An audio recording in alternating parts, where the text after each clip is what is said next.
Welcome guys again. I am Chandan Singh and you are watching your study channel. Today in this video we will discuss chapter labor of subject costing and management. Let us discuss what is labor. Everyone employed anywhere irrespective of their designation, whether white collar or blue collar, known as labor. कोई भी कहीं भी चाहे उसका कुछ भी designation हो, चाहे उसका कॉलर व्हाइट हो चाहे ब्लू हो. व्हाइट कॉलर मतलब जिसका डेजिग्नेशन हाई हो, chartered accountant, managing director, CEO. Blue collar मतलब लेबर ग्रेड. कंपनी के नजर में, बिजनेस के नजर में दोनों लेबर है, चाहे वो कंपनी का मैनेजिंग डायरेक्टर हो चाहे वो कंपनी का liftman. Everyone will be the labour. और उनके फिजिकल और मेंटल एग्जॉर्शन के बदले में कंपनी, बिजनेस जो उन लोगों को मॉनेटरी या नॉन मॉनेटरी बेनिफिट देता है उसी को बोलते हैं labour cost. Any monetary and non monetary benefit paid to labor against their mental and physical exertion known as labor cost. It include basic, DA, commission,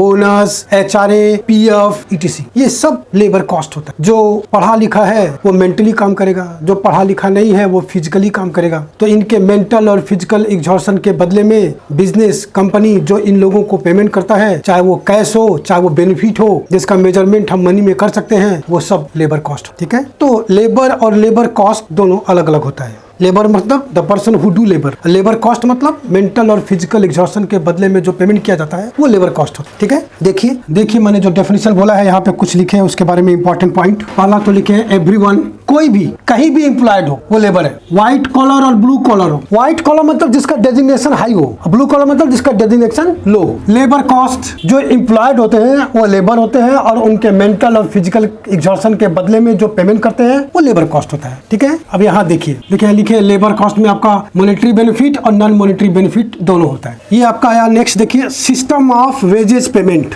Bharat में पहले दो तरह के सिस्टम थे. एक था आपका ये टाइम रेट सिस्टम और दूसरा था ये पीस रेट सिस्टम. पहले दो ही सिस्टम था भारत में, time rate system, piece rate system. Time rate system मतलब if wages paid on the basis of time spend in the factory known as time rate system, not according to actual work done. आप क्या काम किए उस पर payment नहीं होता था. कितना घंटा काम किए, कितना टाइम स्पेंड किए उसके हिसाब से पेमेंट होता था. आज भी फैक्ट्री का सायरन बजता है, सारा वर्कर लोग फैक्ट्री के अंदर घुस जाएंगे, शाम को सायरन बजेगा, सारे वर्कर फैक्ट्री से बाहर निकलेंगे, बाहर एक आदमी बैठा रहेगा, पैसा लेके वो अंगूठा लगाएगा, सब उसको पैसा गिन के जितना घंटा काम किया उसके हिसाब से पेमेंट करेगा. इसके हिसाब से अगर 1 घंटे का 10 रुपया सैलरी है तो 5 घंटा काम किया तो 50 रुपया, 10 घंटा काम किया 100 रुपया, 9 घंटा काम किया 90 रुपया उसको दे दिया. वो पुराने पिक्चरों में देखा होगा आप लोगों ने, ऐसे फैक्ट्री के बाहर एक आदमी डब्बा लेके बैठा है, एक चंदा लेने वाला भी बैठा हुआ. वो एक अमित बाबू का डायलॉग है ना कि आज डग पर डाबर के लोगों को चंदा देने के लिए एक लेबर और इनकार करने वाला है. तो टाइम रेट सिस्टम से पेमेंट होता था. दूसरा है piece rate system. Piece rate system मतलब कितना काम किए उसके हिसाब से पेमेंट होगा, कितना घंटा काम किए उसके हिसाब से नहीं होगा. मान लीजिए एक पीस का 1 रुपया है, आपने 100 पीस बनाया 100 रुपया, 200 पीस बनाया 200 रुपया, कोई 50 पीस बनाया 50 रुपया, ऐसे पेमेंट. कितना वर्क किए उसके हिसाब से पेमेंट होगा, कितना घंटा लगा उससे नहीं. इन दो सिस्टम के बाद भारत में आया ये बोनस सिस्टम.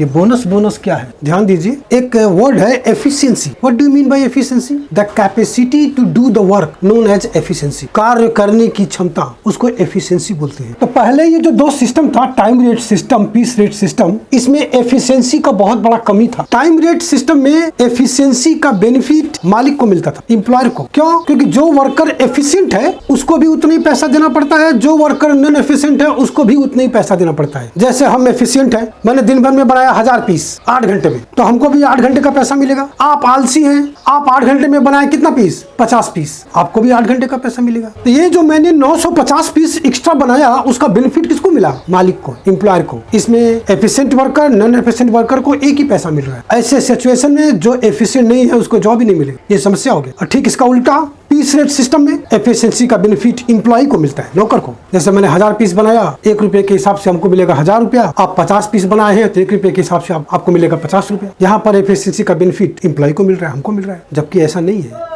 एफिशिएंसी का बेनिफिट मालिक और नौकर दोनों को मिलना चाहिए, एम्प्लॉयर और एम्प्लॉई दोनों को मिलना चाहिए. जैसे हम बहुत अच्छा पढ़ाते हैं, अब कोई पढ़ने वाला नहीं है तो ये हमारा एफिशिएंसी किस काम का? आप बहुत अच्छा पढ़ते हैं, आपको पढ़ाने वाला कोई नहीं है तो आपका एफिशिएंसी किस काम का? जब तक हम लोग दोनों यहाँ नहीं मिलेंगे हम लोग का एफिशिएंसी का कोई बेनिफिट नहीं. हम लोग दोनों जब यहाँ सेंटर में मिलेंगे then I allow my knowledge to use you and you pay me remuneration, then we both are benefited। उसी तरह से एफिशिएंसी का बेनिफिट एम्प्लॉयर और एम्प्लॉई दोनों को मिलना चाहिए, किसी एक जन को नहीं मिलना चाहिए। तब आया ये बोनस सिस्टम। बोनस सिस्टम के अंतर्गत मालिक को ज़्यादा समय का कम पेमेंट करना पड़ेगा और एम्प्लॉई को कम समय में ज़्यादा पेमेंट मिलेगा।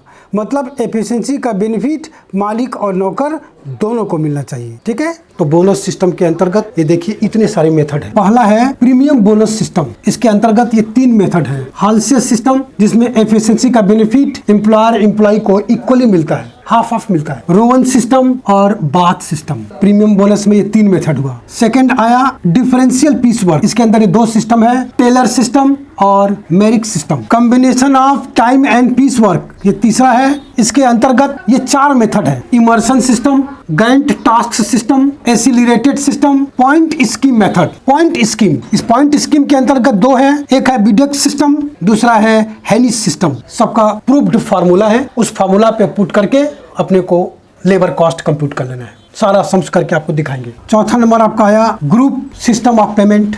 5वां है incentive scheme to indirect workers. 6th है प्रॉफिट शेयरिंग मेथड। 7th है को पार्टनरशिप मेथड। तो ये कुछ इंपॉर्टेंट पेमेंट वेजेस सिस्टम है जो यहाँ लागू होते हैं, जिनका अलग अलग सम्स करके हम आपको दिखाएंगे। किंतु सम करने से पहले ये देखिए यहाँ पर नोट एंड केयर है। यहाँ पे कुछ बातों को ध्यान देना है, जरा उसे सुन लीजिए। पहला है आइडियल टाइम। ये आइडियल टाइम क्या होता है? Ideal time is that time for which payment is to be made but no direct production benefit is derived। The ideal time can be normal and abnormal both. The question of ideal time arises when payment of wages on the basis of time. And ideal time is calculated by using formula time as per time card minus time booked on job as per job card। इन दोनों का जो difference होता है वो ideal time होता है। Ideal time में arises due to one or more of the following causes। Number 1 production causes, Number 2 administration causes, Number 3 economic causes। Production causes मतलब machine breakdown, power fail, waiting for work. Worker को बुला लिया 10 बजे, उसको काम दिए 12 बजे, तो 2 घंटे का पैसा तो देना होगा उसको। आप काम नहीं करा, उसमें उसका क्या गलती है? Waiting for tool, waiting for material, waiting for instruction, ये सब प्रोडक्शन कॉजेज है। एडमिनिस्ट्रेशन कॉजेज, एडमिनिस्ट्रेशन कॉजेज में हुआ जैसे decision of not to retrench regular trained worker in the period of depression. और दूसरा हुआ जैसे decision not to work up at full capacity level of plant. Economic causes में होता है जैसे closure of seasonal industry during off season. तो ये सब कुछ आइडियल टाइम के कॉजेज हैं। अब इनका हम कॉस्ट अकाउंट में कैसे ट्रीटमेंट करते हैं ये भी सुन लीजिए। 3 पार्ट है इसका। पहला है cost of normal and controllable ideal time. इसका जो कॉस्ट होता है इसको हम लोग पार्ट ऑफ कॉस्ट मानते हैं and treated as cost of production overhead, वहां हम लोग इसको ले लेंगे। और दूसरा है cost of normal and uncontrollable ideal time. It is also treated as cost and included in job cost by inflated rate। याद रखिएगा by inflated rate। ये inflated rate क्या होता है? जैसे किसी वर्कर को 5 रुपए घंटे के हिसाब से पेमेंट किया जा रहा है। And effective hours during 8 hours is 7 hours only।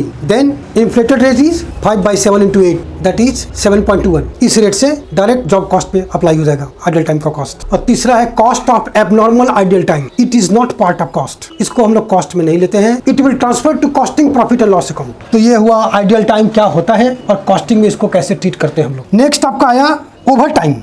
Over time मतलब extra time work over and above normal working hours, इसको ओवर टाइम बोलते हैं। In India over time rate is just double of normal rate. इसको हम लोग costing में कैसे treat करेंगे? When it is required regular policy of the business due to labour shortage then it will treated as cost and recorded at inflated rate. इसको cost मानते हैं, treated as cost and charge on the job at inflated rate. ठीक है। Next, when it is desired at customer request to complete the job within specified period then it is also treated as cost and charged directly to the job। When it is required to increase output as per general production program then it is also treated as a cost and charged to production overhead। When it is required to make shortfall in production due to abnormal conditions such as earthquake, flood, breakdown etc then it is not treated as a cost and charged to costing profit loss account। When it is required to meet seasonal demand it is treated as cost and charged to production overhead। When it is required to increase output to meet additional market demand then it will treated as cost and charge to production overhead। तो ये over time का मतलब होता है और इसको हम लोग ऐसे कॉस्टिंग पीएल में ट्रीट करते हैं। नेक्स्ट आपका आया हॉलीडे पे।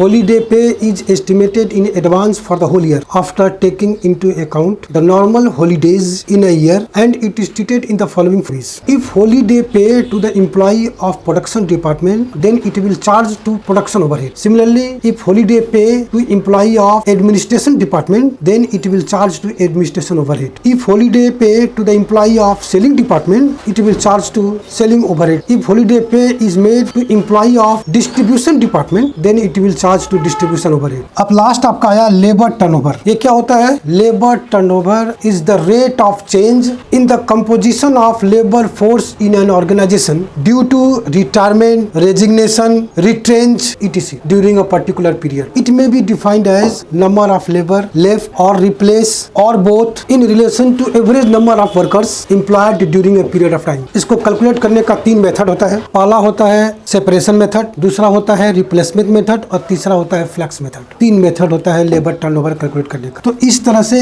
ये इसका कुछ थ्योरी है, इसको एक बार रिवाइंड करके फिर से सुन लीजिएगा। अब हम लोग इसका सम्स करते हैं। ये सारा मेथड जो आपको बताए यहाँ पे, ये सारा ideal time, over time, holiday, labour turnover, ये सब मेथड, ये सबको हम लोग कैसे कॉस्टिंग में ट्रीट करते हैं, कैसे कैलकुलेट करते हैं, इसका सम्स करके आपको दिखाते हैं ताकि इसके बारे में आपको एक अच्छा आइडिया हो सके। चलिए देखिए, ये पहला नंबर क्वेश्चन देखिए। इसमें बोला है 3 workers Govind, Ram and Shyam produced 80, 100 and 120 pieces of a product X on a particular day on May 2022 in a factory। ये तीनों वर्कर एक दिन में 80 piece, 100 piece and 120 pieces of product X बना रहे हैं। टाइम अलाउड बोला है 10 unit of product X is 1 hour और आवरली रेट है ₹4। Calculate for each of this 3 workers the following. Earning of the day निकालना है और effective rate of earning per hour निकालना है। ये 3 मेथड में, स्टेट पीस रेट में, हाल से प्रीमियम बोनस में और रोवन प्रीमियम बोनस मेथड में। देखिए, इसको सॉल्व करने के लिए कुछ अपने लोग को बेसिक कैलकुलेशन करना पड़ेगा। सबसे पहले रेट पर आवर, ये दिया हुआ है ₹4, ये दिया हुआ है। स्टैंडर्ड आउटपुट ये भी दिया हुआ है 10 यूनिट पर आवर, ये भी दिया हुआ है। देयरफॉर पीस रेट क्या होगा? 1 घंटे का रेट है ₹4 और 1 घंटे में 10 पीस बन रहा है तो हमारा रेट हो रहा है 40 पैसा, 1 पीस का 40 पैसा।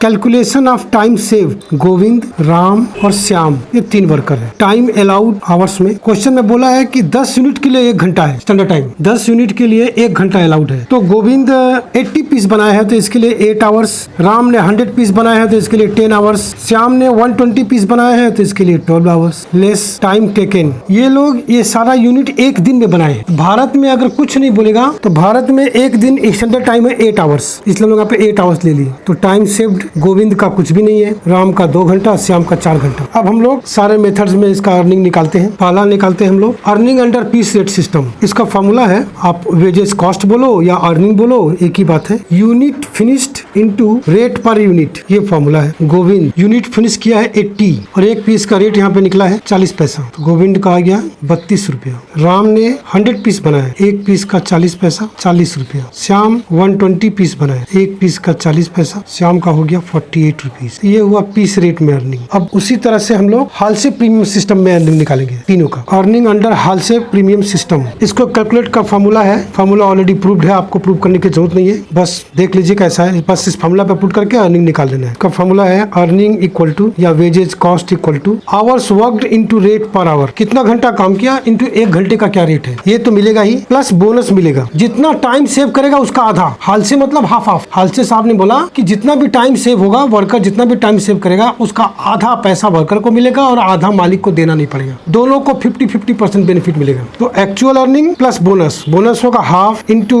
Time saved into rate per hour, ये फॉर्मूला है। अब इससे पुट करके तीनों का अर्निंग निकाल लेते हैं। गोविंद 8 घंटा काम किया है इंटू 1 घंटे का रेट 4 रुपया है, प्लस जितना टाइम सेव किया, टाइम तो कुछ भी सेव नहीं किया है तो सिर्फ इसको 32 रुपीज मिल जाएगा। देखिए टाइम तो कुछ भी सेव नहीं किया तो जितना घंटा काम किया उसका पैसा मिल जाएगा। राम 8 इंटू ₹4, जितना काम किया प्लस जितना टाइम सेव किया उसका आधा, 2 घंटा टाइम सेव किया है। देखिए तो ये हो जाएगा 1/2 इंटू 2 इंटू ₹4, ये आ गया 36 रुपीज। श्याम का 8 घंटा इंटू 4 रुपया करके, प्लस बोनस होगा हाफ इंटू, देखिए 4 घंटा सेव किया है, ऊपर पहले ही निकाल चुके हैं, इंटू रेट 40 रुपये। उसी तरह से रोवन सिस्टम का भी अर्निंग निकालेंगे। Earning under Rowan premium system, इसका फॉर्मूला होता है earning equals to hours worked into rate per hour, ये तो होगा ही, जितना घंटा काम किया वो तो मिलेगा ही, plus time saved by time allowed into hours work into rate per hour, ये फॉर्मूला है। इस पर बेस होकर लोग तीनों का अर्निंग निकाल लेते हैं। गोविंद 8 घंटा काम किया है, 8 घंटा इंटू 4 रुपया plus bonus, time save bye time allowed into hours work into rate per our. Time save तो कुछ किया नहीं है तो इसलिए बोनस मिलेगा नहीं। इसका अर्निंग हो गया वही 32 रुपीज। राम 8 घंटा काम किया है प्लस देखिए 2 घंटा सेव किया है और टाइम अलाउड है 10, तो 2/10 हो जाएगा। ध्यान दीजिएगा यहाँ पे गलती होता है, ये 2/10 होगा जितना अलाउड हुआ है इंटू जितना घंटा काम किया, 8 घंटा काम किया है इंटू रेट है 4 रुपया। तो राम का अर्निंग हो गया 38.4 रुपीज। श्याम का 8 घंटा काम किया है, श्याम देखिए 4 घंटा सेव किया है तो टाइम सेव हुआ 4, टाइम अलाउड होगा 12,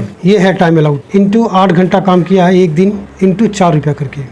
इसको सॉल्व करके टोटल अर्निंग आ रहा है 42.67 रुपीज। ये तो ये तीनों मेथड में अर्निंग हुआ। तो यहाँ पे 2 चीज निकालना था, एक तो तीनों मेथड में अर्निंग निकालना था, दूसरा इफेक्टिव रेट ऑफ अर्निंग निकालना था। तो ये देखिए इफेक्टिव रेट ऑफ अर्निंग ये इक्वल टू होता है total earning divided by hours work. ये फॉर्मूला है इफेक्टिव रेट ऑफ अर्निंग निकालने का। इसमें पुट करके सारे वर्कर का सारे मेथड्स में अर्निंग निकाल लेंगे। देखिए इसको ऐसे प्रेजेंट करेंगे, देखिए ऐसे प्रेजेंट करेंगे और प्रेजेंटेशन भी बहुत मायने रखता है। आप सम्स को कैसे सॉल्व करके प्रेजेंट कर रहे हैं इस पर भी मार्क्स डिपेंड करता है, सामने वाला को आसानी से समझ में आ जाए। ये देखिए सारे वर्कर का एक ही साथ सबका निकल जाए। गोविंद पीस रेट में भी इसका अर्निंग 32 है, हालसे में भी 32 है, रोम में भी 32 है और 8 घंटा काम किया है तो 32/8, इसमें भी 32/8 और इसमें भी 32/8। राम का पीस रेट में 40 रुपया अर्निंग है तो 40/8 5 रुपया। हालसे में 36 रुपीज अर्निंग है तो 36/8 4.5 रुपया। रोवन में 38.40 है, 38.40/8 4.80। श्याम का पीस रेट में 48 है तो 48/8 6 रुपीज। हालसे में 40 रुपीज है तो 40/8 5 रुपीज। रोवन में 42.67 है तो 42.67 डिवाइडेड बाई 8 इक्वल टू 5.34। हो सकता है आपको कोई एक ही पूछे, खाली पीस रेट वाला पूछे, खाली सिर्फ पीस रेट वाला पूछे, सिर्फ हालसे वाला पूछे, सिर्फ रोवन वाला पूछे। हमको समझाना था इसलिए मैंने एक ही समय ये सारा दे दिया। इस तरह से ये सम फिनिश हुआ। आज हम लोग यही रुकते हैं, मिलते हैं नेक्स्ट वीडियो में एक ज़बरदस्त सम के साथ। तब तक के लिए धन्यवाद।